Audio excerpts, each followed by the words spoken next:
हरे कृष्णा। आज स्पिनरिया 12 में आप सभी लोगों का स्वागत है। आपका दिन शुभ हो। आज दिनांक है 22 दिसंबर, दिन है सोमवार और आज है पौष मास की शुक्ल पक्ष की द्वितीय और तृतीय तिथि। द्वितीय तिथि आज सुबह 10:51 तक रहेगी। बाद में तृतीय तिथि प्रारंभ हो जाएगी और आज ब्रह्म मुहूर्त सुबह 5:32 से 6:20 तक रहेगा।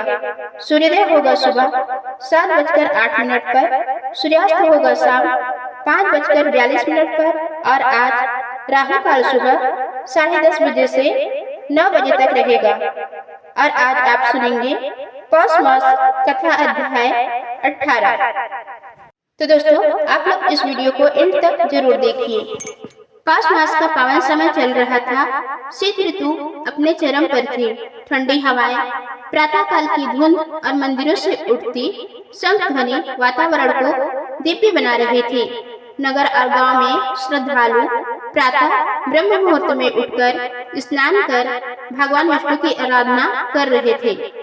पौष मास को भगवान नारायण का अत्यंत प्रिय मास माना जाता है और जो भी श्रद्धा व नियम से इस मास की कथा सुनता या पढ़ता है, उसके जीवन में अवश्य परिवर्तन आता है। धर्मदत्त, जो पहले सांसारिक दुखों से घिरा हुआ था, अब पौष मास की कथाओं को सुनकर धीरे धीरे भीतर से बदलने लगा था। अध्याय 18 के उपरांत उसके मन में एक गहरा आत्मचिंतन उत्पन्न हुआ।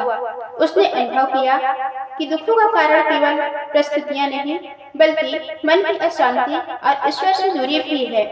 उस रात वह देर तक सो नहीं पाया। उसके मन में बार बार यह विचार आ रहा था, यदि भगवान नारायण सर्वत्र है तो उन्हें अपने जीवन में अनुभव क्यों नहीं कर पा रहा। उसने निश्चय किया कि वह पौष मास के शेष दिनों में पूर्ण नियम, संयम और भक्ति के साथ भगवान विष्णु की आराधना करेगा। पौष मास की कथा कहते हैं कि केवल पूजा ही नहीं, बल्कि सेवादान भी भगवान को प्रिय है। यह बात धर्मदत्त ने हृदय से स्वीकार कर ली। एक दिन उसने देखा कि गांव के बाहर एक वृद्ध ब्राह्मण अत्यंत निर्धन अवस्था में ठंड से कांप रहा है। धर्मदत्त तुरंत अपने घर से कंबल और भोजन लेकर पहुंचा। ब्राह्मण ने आशीर्वाद देते हुए कहा, वत्स, भगवान नारायण तुझ पर प्रसन्न है। जो सेवा तू कर रहा है वह सच्ची पूजा है। धर्मदत्त के नेत्रों से अश्रु बह निकले। उसे लगा जैसे स्वयं भगवान ने उसे आशीर्वाद दिया हो। पौष मास की कथाओं में बताया गया है कि इस मास में मन की शुद्धि अत्यंत आवश्यक है। धर्मदत्त अब किसी से ईर्ष्या नहीं करता था, न क्रोध करता था। यदि कोई उसे अपमानित भी करता तो वह शांत रहता। उसकी पत्नी भी उसके परिवर्तन से अत्यंत प्रसन्न थी।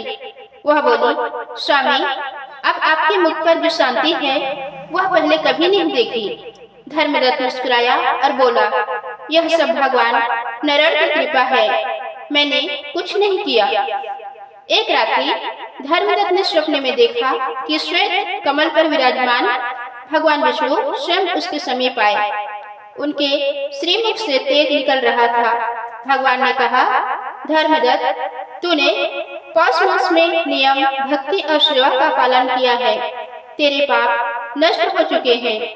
अब तेरा जीवन धर्ममय होगा। नींद खुलते ही धर्मदत्त का हृदय आनंद से भर गया।